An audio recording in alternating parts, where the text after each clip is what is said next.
All right, Daily Entrepreneur, day 10. Going into another early morning meeting. Yesterday was pretty productive, had some good meetings. Telling people about what I do is just the key to making sure you can keep some income coming in and building up the foundation of the business. This is the stuff I enjoy anyway. And for once in my life, it's benefiting me directly and my family. That just makes it a whole lot easier, especially when I've been doing it for the past, 6 years off and on for other businesses. The day before that, I had to go for a run because things got a little heated. Not with anybody, just with me, just a little bit of frustration, certain situations, circumstances, computers not working, attitude, and it happens, we're human. And the way I rectified it is going out for a run, running about 2 miles, clearing my head, coming back and getting back to the grindstone. One thing yesterday that got on my news feed that got me thinking about this other thing that I keep on talking about, the sales process for creatives. There was recently a Voiceover conference in Atlanta, which hopefully maybe next year I can attend. Apparently the rate issue keeps on coming up in voiceover circles, understandably. You got a market that's being filled up with closet studio artists, newbies that are coming into the market and throwing a microphone up. Some have something there, others not so much. You got sites like Fiverr that tend to devalue the artist and the art as a whole, catching leads inbound on the defensive versus being offensive and going after leads. One of the things that I think creatives, they don't want to wrap their mind around it. They don't want, it kind of skeeves them out. It makes them feel icky, is the salesmanship aspect of what it is that they do. Every time I talk to a creative, whether it's a musician, a writer, a photographer, they don't want to be a salesperson. They don't want to come off as pushy. I understand that. I actually came up with a curriculum that aligns the steps to the sale in the automotive industry that I used, and I basically paralleled them to the steps to the sale for a creative.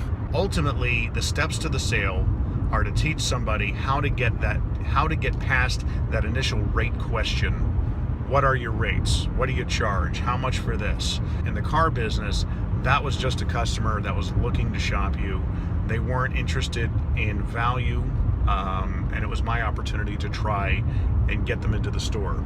With a creative, it's your opportunity to, okay, I've got you on the phone, how can I get in front of you? Obviously if it's a voiceover, they could be, several states away. Is now a good time, never say it's now a bad time, is now a good time to talk about what I can do for you and the project that you want. What does rate matter if it's not the right project for me? I may not be the right person. Have you driven the car yet? No? Okay. Well, when can you be here to drive the car? Why bother talking about price if you don't even know if you like the car? I've got an appointment at 3:15. When can you be here? When can we get together? Clients and customers set appointments. Friends get together.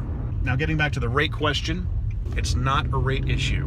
It's the ability to get in front of a customer and present a value proposition issue. If you don't know what your value proposition is, what makes you different? Who have you worked with? What have you done? Have they kept on coming back for more? Those are all value points. How do you work? Do you keep in touch afterwards? Do you follow up? All those things, because we got hit up all the time. We had apples to apples shopping comparisons done on our cars. All right, a lot of the times you can get past price and even ask them to pay more just for working with you. And that's all you're doing, and especially in this case with a creative, they are working with your talents. Sure, you can, absolutely, I understand. You can go and get this done for, $20, $25 by somebody on Fiverr who just hung a microphone in their closet last week. I completely understand that. But here's what you get with me. You're getting 20 plus years experience. You're getting a guy who has voiced thousands of commercials, has developed his own voice over that time, knows what copy interpretation really means, and you're not going to have to keep on coming back to me to get rereads because some things just aren't right, or maybe the signal's not right, or maybe the room hasn't been treated the right way. All those different aspects, obviously they plant seeds of doubt in the mind of the customer. Then they come to fruition and realize that, hey, I'm going to bring you value, and here's why that value costs extra. Making sure your value proposition is rock solid, but first and foremost, making sure you have the time to get in front of them. Whenever I'm pitching my creative services, I absolutely want to get in front of them, because that's my time to get that proposition on the table. At the end of that meeting, I want one of 2 or 3 things to happen. Put the blinders on, make sure that as you're walking away, they're completely sold on you. If you haven't gotten a commitment to move forward or book a date, or at least a partial payment. Those are the things you get into that make it sound like it's icky and make your skin crawl, but these are the things that really matter. If you have any questions for me, just reach out. You can find my contact information currently at jimmccarthyvoiceovers.com. And of course, follow me here, subscribe, like my Facebook page, and we'll talk again soon.